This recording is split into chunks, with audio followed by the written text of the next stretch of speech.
বিসমিল্লাহির রহমানির রহিম। আলেম নামের একজন লম্পট লোক, কোরআনের ভাষায় যদি বলি ব্যভিচারী লোক, যার হাত থেকে একজন 9 থেকে 10 বছরের বাচ্চা রেহাই পায়নি। এর মূল কারণ কি, এটা আমাদেরকে জানতে হবে। তার দোষ কতটুকু, আমাদের দায় কতটুকু, আমাদের সমাজের দায় কতটুকু, আমাদের আলেম ওলামাদের, আমাদের স্কলারদের, আমাদের শিক্ষা ব্যবস্থার সব সামগ্রিকভাবে আমাদের দায় কতটুকু, এটা আমাদেরকে দেখতে হবে। প্রথমত, যেহেতু বিষয়টা ইসলামিক, একটা রক্ষক বক্ষকের মতো হয়, যে রক্ষক যখন বক্ষক হয়ে যায় তখন কোনো কিছু করার থাকে না। বিষয়টা যখন এই টাইপের হয় তখন সচেতন মহল অবশ্যই এটা নিয়ে কথা বলবে, এটা নিয়ে গবেষণা করবে, এটাই স্বাভাবিক। আর এটা হওয়া দরকার। মানুষ দিন দিন সচেতন হবে, এটা আমাদের জন্য কল্যাণকর এবং ধর্মের জন্য কল্যাণকর। প্রথমে বলি, যার মাধ্যমে এরকম একটা লোমহর্ষক ঘটনা ঘটেছে, তিনি একজন আলেম অথবা তিনি একজন হাফেজ, যিনি হাফেজ তৈরি করেন, যিনি পবিত্র কোরআনকে বইয়ের পাতা থেকে মানুষের সিনার মধ্যে প্রবেশ করান। আমরা যাকে বলতে পারি আধ্যাত্মিক গুরু, কিংবা তাকে আমরা বলতে পারি মানুষ গড়ার কারিগর। তার মেয়ে সমতুল্য ছাত্রীর সাথে এই খারাপ বা কুভাব তার মধ্যে জাগ্রত হয়, এই বিষয়টা নিয়ে আমাদেরকে চিন্তা করতে হবে। কখন হয়, কেন হয়? 1, সামাজিকতা। 2, ধর্মীয় শিক্ষা। যদি তারা ধর্মীয় শিক্ষাকে পূর্ণাঙ্গতার রূপ দিতে পারতো, হ্যাঁ, তাহলে হয়তো বা এই কাজটা হইতো না। কারণ আল্লাহ তাআলা পবিত্র কোরআনে বলছে কি, দৃষ্টিকে যেন সংযত করে। পর্দার কথা বলে পর্দার আইন তৈরি করে রাখছে। হয়তো মাদ্রাসাটা অনেকটা পর্দার মাধ্যমে ঘেরাও ছিল, যেখানে কেউ ঢুকতে পারতো না, এটা স্বাভাবিক, পর্দা দিয়েছিল। যখন পর্দার ভিতরেও অপর্দার কাজ চলে, অশ্লীলতা চলে, ব্যভিচার চলে, তখন এটার সমাধান কি? এটার সমাধান হচ্ছে সুফিবাদ, যেখানে আল্লাহ তাআলা বলছেন যে তোমরা পুরুষরা যেন তাদের দৃষ্টিকে সংযত রাখে। হ্যাঁ, দৃষ্টিকে সংযত করতে হবে এবং দেখতে হবে তারা কেন এই কাজগুলি করতেছে। যদিও পবিত্র কোরআনে আবার আমরা জানি উনি একজন হাফেজ, অথবা তিনি হাফেজি পড়াচ্ছেন, এবং তিনি একজন আলেম, হয়তোবা তিনি আলেম, তিনি অবশ্যই কোরআন পড়ছেন, যেখানে আল্লাহ তাআলা বনি ইসরায়েলের 32 নম্বর আয়াতে বলছেন, তোমরা ব্যভিচারের ধারে কাছে যেও না, নিশ্চয়ই এটা অশ্লীলতা এবং বিপদগামিতা। হ্যাঁ, ব্যভিচার কাকে বলা হয়? এই ধর্ষণ, বলৎকার, এগুলিকে ব্যভিচার বলা হয়। যারা কোরআন শিক্ষা দিচ্ছে, সমাজের মধ্যে কোরআনকে বাস্তবায়ন করতে চাচ্ছে, তারাই যদি কোরআনের অমান্যতা করে, এটা মেনে নেওয়া যায় না। এটা আল্লাহ মেনে নেবে কিনা জানি না। হ্যাঁ, আপনারা বলতে পারেন, ও ভাই আপনাদেরও তো গায়ে জ্বলছে কেন, ইউনিভার্সিটি স্কুল কলেজে কি হয় না? হ্যাঁ হয়, হবে না কেন? হচ্ছে। খারাপ মানুষ তো সব জায়গায় আছে, ভালো মানুষ আছে খারাপ জায়গায় আছে। স্কুল কলেজ ইউনিভার্সিটি থেকে ভালো মানুষ নাই? জি আছে। তবে স্কুল কলেজ ইউনিভার্সিটি তারা হয়তো পড়তেছে পাশ্চাত্যের লেখাপড়া, এবং তারা পড়তেছে ইংরেজদের লেখাপড়া, বাংলা লেখাপড়া, জেনারেল লাইনে পড়া। হয়তো তারা ভুল করতে পারে।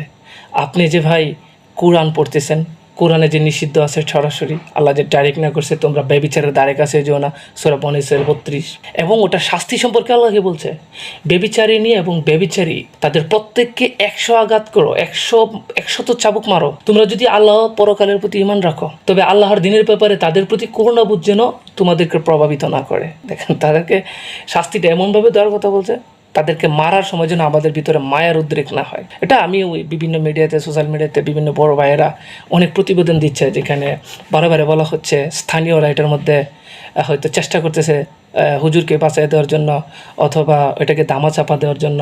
হ্যাঁ, এখানে অনেক কিছু থাকতে পারে। সামাজিকতা হচ্ছে কি, আবার কেউ বললে ভাই এটা কিয়ামতের আলামত। ভাই, কিয়ামতের আলামত না ভাই, যে ফ্যামিলিতে ঘটনাটা ঘটছে তার ফ্যামিলিতে অলরেডি কিয়ামত। আলামত আর হবে কখন? অলরেডি কিয়ামত চলতেছে। যদি আপনার ফ্যামিলিগত হইতো, বা আপনার মেয়ের সাথে হইতো, আপনার বোনের সাথে হইতো, তাহলে আপনি বুঝতেন কিয়ামত কত প্রকার এবং কী কী। কিয়ামতের আলামত না, কিয়ামতের আলামত তো কোন সময় শুরু, অলরেডি কিয়ামত। যে ফ্যামিলির সাথে এই ঘটনা ঘটছে, এটা হচ্ছে কিয়ামত অলরেডি। কারণ মেয়েটা হচ্ছে ছোটো, মেয়ের সেরকম বয়স হয় না, মেয়েটা প্রাপ্তবয়স্ক না। যদি প্রাপ্তবয়স্ক হইতো তাহলে একটা মানায় নেওয়া যেত, এর সাথে একটা বিয়ে সাথী দিয়ে হয়তো শেষ করে যেত, মিটমাট করে যেত। আপনি কীভাবে দিবেন? হ্যাঁ, এখন প্রশ্ন আসছে শিক্ষা ব্যবস্থা। এই যে মাদ্রাসা ভিত্তিক শিক্ষা ব্যবস্থা, আমাদের গবেষণার অভাব। আমরা যে মাদ্রাসা ভিত্তিক পড়ালেখা বা এখানে দেখবেন, আমি অনেকে মাইন্ড করবেন, হ্যাঁ, আমাদের মাদ্রাসা ভিত্তিক পড়ালেখার মধ্যে আমাদের বিভিন্ন হাদিসের মধ্যে একটা হাদিস আছে যে মহানবী সাল্লাল্লাহু আলাইহি সাল্লাম 6 বছর বয়সে আম্মা জান আয়েশা সিদ্দিকাকে বিয়ে করেছেন, 9 বছর বয়সে তার সাথে সংসার করেছেন। আচ্ছা, যখন এই হাদিসটা কেউ পড়ে, তার মাইন্ডসেটটা কোন দিকে যায়? তার মাইন্ডসেটটা যায় যে 6 বছরের বাচ্চাটা বিয়ে করা যাইতে পারে, তার সাথে কিছু হুষ্টি করা যাইতে পারে। আর 9 বছর হলে তো কোনো কথাই নেই, আর এই মেয়েটা তো 10 বছর 11 বছর হয়েছে, তাহলে আরও 2 বছর আগে গেছে। বিষয়টা এরকম না, সে শিখতেছে, তার পাঠ্যপুস্তকে শিখতেছে যে আল্লাহ রসুল সাল্লাল্লাহু আলাইহি সাল্লাম যিনি মহানবী, যার কোনো শ্রেষ্ঠত্বের শেষ নাই।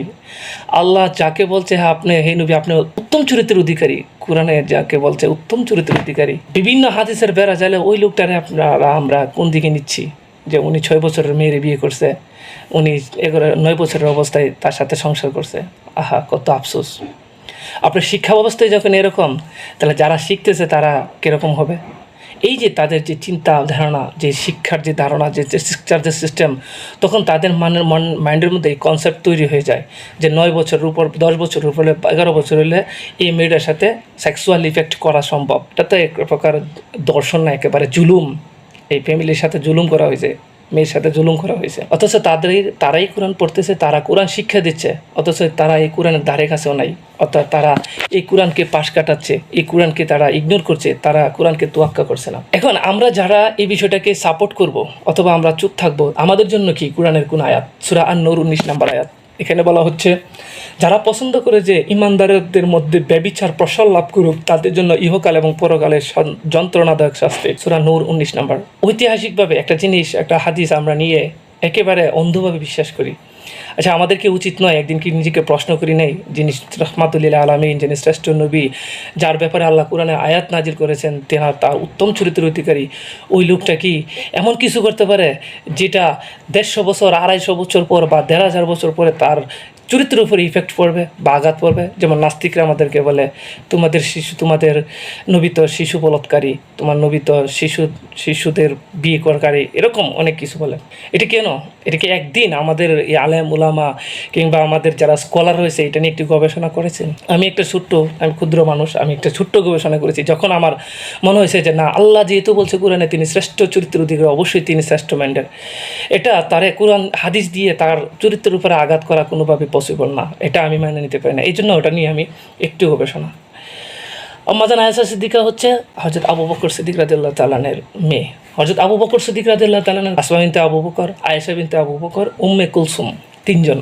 এখন আমরা যদি আসমা বিনতে আবু বকরের দিকে আমরা তাকাই, ওনার জীবনী দেখি, তাহলে আর আসমা বিনতে আবু বকর হচ্ছে হযরত আবু বকর সিদ্দিক রাদিয়াল্লাহু তাআলার প্রথম মেয়ে, যার জন্ম আনুমানিক তার জন্ম হচ্ছে 595 থেকে 592 ধরলাম না, আমি 95 ধরলাম। মুসলমানদের যে বিখ্যাত লেখক, ঐতিহাসিকবিদ ইবনে কাসির এবং ইবনে আসাকির, হ্যাঁ, ইবনে হিসাম, তাদের যে গ্রন্থ, ওইখান থেকে দেওয়া যায় যে হযরত আসমা রাদিয়াল্লাহু তাআলা আনহার বয়স আয়েশা সিদ্দিকা থেকে 10 বছরের বড়। তাহলে যদি আসমার বয়স হয়, আসমা রাদিয়াল্লাহু তাআলার জন্ম যদি হয় 595 বা 92-তে, তাহলে 10 বছর বড় হইলে হযরত আয়েশা সিদ্দিকার জন্ম 602 নয়তো 605।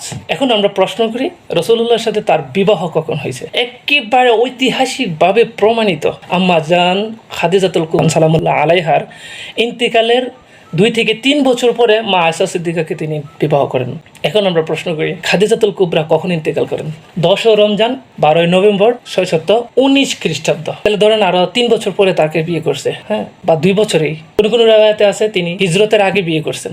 হিজরত কত সালে হয়েছে জিজ্ঞেস করেন? হিজরত হয়েছে 622 খ্রিস্টাব্দে। তাহলে আমি যদি দূরি, এখানে 622 আর 619, 3 বছরের একটা ডিফারেন্স থাকে। তাহলে আমি দূরি 2 বছর পরেই আম্মা জান খাদিজাতুল কুবরা সালামুল্লাহ আলাইহার ইন্তিকালের 2 বছর পরেই আম্মা জান আয়েশা সিদ্দিকাকে উনি বিবাহ করছেন। তাহলে আপনি ক্যালকুলেটর একটা বাড়ি দেন, রেওয়ায়াতে আছে 595 অথবা 592। যদি 592 তার জন্ম হয়, তাহলে 10 বছরের উপরে যদি আয়েশা সিদ্দিকা হয়, তাহলে তার বয়সটা দাঁড়ায়, তার জন্ম তারিখটা দাঁড়ায় 602 খ্রিস্টাব্দ। আর যদি 95-তে জন্ম হয় মা আসমার, তাহলে আয়েশা সিদ্দিকার বয়স হয় 605 খ্রিস্টাব্দ।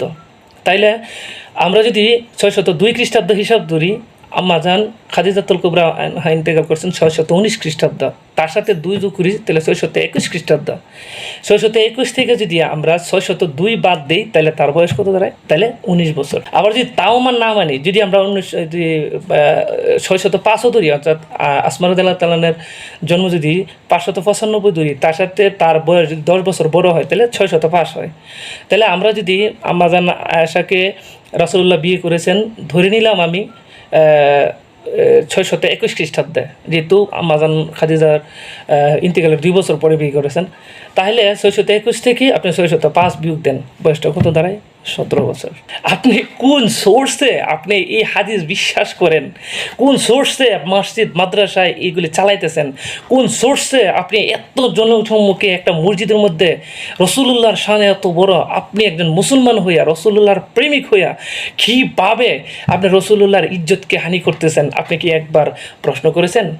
আর এগুলি সিলেবাস থেকে বাদ দেন নাই বলে তো আপনার মাদ্রাসার মধ্যে আপনার শিক্ষকরাই বলৎকারী করতেছে, আপনার শিক্ষকরার মধ্যেই এই কাম ভাব জাগ্রত হচ্ছে, কারণ সে শিখতেছে রসুলুল্লাহর দ্বারা এই ঘটনা ঘটেছে, তা আমি তো তার ওয়ারিস হই, ওয়ারাসাতুল আম্বিয়া হই, আমি তো করতেই পারি। আশা করি বুঝতে পারছেন। আমাদের প্রথমত এগুলি থেকে উত্তরণের পথ হচ্ছে, সর্বপ্রথম পথ হচ্ছে ধর্মীয় সিস্টেম পরিবর্তন করা। আমার একটা বোন মাদ্রাসায় পড়ালেখা করবে, সে সারাদিন পড়ার পরে সন্ধ্যার আগে উনি বাড়ি চলে আসুক, আমার হেফাজতে থাকুক, আমি আরেকজনের হেফাজতে রাখি কেন?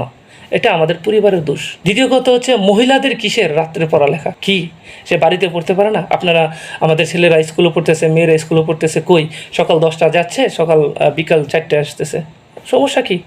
8 ঘন্টা পড়ালেখা করলে তো যথেষ্ট জীবনের লাইফে। আপনাকে কে বললো ভাই দিন 24 ঘন্টা পড়ালেখা করতে হবে মাথা মেন্টাল হওয়ার জন্য? আপনি দেখেন না সমাজের মধ্যে কয়েকদিন পরে অমুক করছে, আজকে তো আমার ভাই যে কাজল ভাইয়ের ছেলে একটা হারানো গেছে, এরকম অহরহ ঘটনা। আমার নিজস্ব লোকের মধ্যে বহুত লোক এরকম যে পড়ালেখার চাপে প্রেশারে মাদ্রাসা থেকে পালিয়ে যাচ্ছে। আমার নিজস্ব মানে কাছাকাছি মানে মাদ্রাসা থেকে পালিয়ে চলে আসতেছে। এই যে একটা প্রেশার, এই যে একটা বাধ্যবাধকতা, কে বললো ভাই আপনাকে সবাই হাফেজ হতে হবে? কে বললো আপনাকে সবাই হাফেজ হতে হবে? না তো। হাফেজ যারা হবে তাদেরকে আল্লাহ মনোনীত করে রাখছেন, তাদের সিনার মধ্যে আল্লাহ মনোনীত করে রাখছেন, তারা পড়বেই, তারা বাগবে না। যারা বাগে তারা যেতে দেন, তাদেরকে অন্য সিস্টেম দেন, অন্য সিস্টেমে লেখাপড়া করুন, প্রেশার ক্রিয়েট করেন না। আর মহিলাদের তো প্রশ্নই আসে না রাত্রে আরেকজনের হেফাজতে থাকার জন্য। ইভেন আমি মনে করি যদি মহিলা কেয়ারটেকার দিয়েও করানো হয় তাও আমি মনে করি ঠিক না, কারণ আমরা তো রাসূলুল্লাহর হাদিস জানি, 2জন মহিলা একসাথে থাকা মানে একটা ফিতনা। সুতরাং আমাদেরকে সচেতন হতে হবে। আমরা যারা ইসলামী শিক্ষায় শিক্ষিত হইতে চাই, শিক্ষিত হইতে একটু শুধু ইচ্ছা শক্তি দরকার। কোরআনের বাংলা ভার্সন পাওয়া যায়, আপনি www.quran.com ঢুকেন, 7-8 প্রকারের ভার্সন আছে, ইংলিশে আছে, এবং কিতাব, ইতিহাসের কিতাব, এবং ইবনে আসাকির, তারপরে হচ্ছে ইবনে হিসাম, তারপরে হচ্ছে আল বিদায়া ওয়ান নিহায়া, তারপরে মাদারিজুন নবুয়াত, তারপরে হচ্ছে শাওয়াহিদুন নবুয়াত। এই যে কিতাবগুলি আপনি নেটে অ্যাভেলেবেল পাবেন, অথবা আপনি যে কোনো লাইব্রেরিতে কিনতে পারবেন, রসুলুল্লাহর জীবনী কিনতে পারবেন। এই ধর্ম প্রচারের ক্ষেত্রে ধর্ম শিখতে গেলে এত বাধ্যবাধকতার দরকার নাই, আপনাকে একজন সচেতন মানুষ হতে হবে, আমি মনে করি এটাই। আর আমাদের এই ধর্মচর্চার মধ্যে এগুলি, এই যে অশ্লীলতা কুশ্লীলতা বাড়ার মূল কারণ হচ্ছে কি আমাদের শিক্ষা ব্যবস্থার দুর্বলতা, অসিস্টেম। ধর্ম হতে হবে সম্পূর্ণ বৈজ্ঞানিক এবং কুসংস্কার মুক্ত, এবং গোঁড়ামি এবং অন্ধত্ব মুক্ত, দল মুক্ত। যেমন সূরা আল আনাম 159 নম্বর বলছে দলে দলে বিভক্ত না হওয়ার জন্য। ঠিক একইভাবে আমাদের কিছু সমস্যা হচ্ছে এখানে, আমাদের কিছু মর্মান্তিক কিছু হাদিস আমাদেরকে আজকে এই পথে নিয়ে আসছে। আবু হুরায়রা থেকে বর্ণনা করেছেন, যে ব্যক্তি কোনো মুমিনের দুষ্ত্রুটি গোপন করবে, আল্লাহ দুনিয়া ও তার আখিরাতের দুষ্ত্রুটি গোপন করবে। শেষ। অর্থাৎ আমি একটা অন্যায় করলাম, আপনারা এটা ত্রুটিটা ক্ষমা করার জন্য, গোপন করার জন্য হাতে পায়ে লেগে গেলেন, হবে না। এভাবে তো গোপন করতে করতে তো এক সময় একটা সাংঘাতিক হয়ে দাঁড়াচ্ছে। এই যে দেখুন আগে বলৎকারের যে ঘটনাগুলি এত শুনতে পাওয়া যায় বর্তমানে সোশ্যাল মিডিয়াতে, যা বলা বাহুল্য। আর সবাই কি এগুলি প্রচার করে? না। অনেকে তো আত্মসম্মান বোধের কারণে, নিজস্ব যে সম্মান আছে ওই বোধের কারণে অনেকেই এগুলি ব্রাস্ট করে না। ব্রাস্ট হয় গুটি কয়েকটা, শতকরা 5% অনলি, জাস্ট 5% হয়তো হয়, বাকি সবগুলি তো গুপ্ত। আরও কিছু হাদিস আছে যে একজন হাফেজ 10 থেকে 12 জনকে বেহেশতে নেবে, জান্নাতে নেবে, কিন্তু আল্লাহর কুরআন তো সেটা বলে না। আল্লাহর কুরআন সূরা আল কারিয়া আমরা পড়ি, আল কারিয়া 101 নম্বর সূরা 6 নম্বর আয়াত, কত সুন্দর করে আল্লাহ বলছে, তখন যার পাল্লা ভারী হবে সে সন্তোষজনক জীবনে থাকবে। সূরা কারিয়া 6 নম্বর আয়াত, 7 নম্বর আয়াত। 8 এবং 9 কি বলছে? আর যার পাল্লা হালকা হবে তার ঠিকানা হবে এক গভীর গর্তে। তুমি জানো তা কি? এক উত্তপ্ত আগুন। আরেকটা বিষয় আমাদেরকে শেষ করে ফেলতেছে, এটাই সূরা নিসার 15 নম্বর আয়াত একটা বিষয় আছে। আর তোমাদের নারীদের মধ্যে যারা ব্যভিচারিণী তাদের বিরুদ্ধে তোমাদের মধ্যে থেকে 4 জন পুরুষকে সাক্ষী হিসেবে তলব করো। আমার প্রশ্ন হচ্ছে, নারী হোক পুরুষ হোক, যখন ব্যভিচার করে দলবন্ধ বাইন্দা কেউ যায় বা 3 জন 4 জন সাথে থাকবে, এটা কি স্বাভাবিক? না, অস্বাভাবিক। যারা অন্যায় করে পাপ করে তারা গোপনেই করে।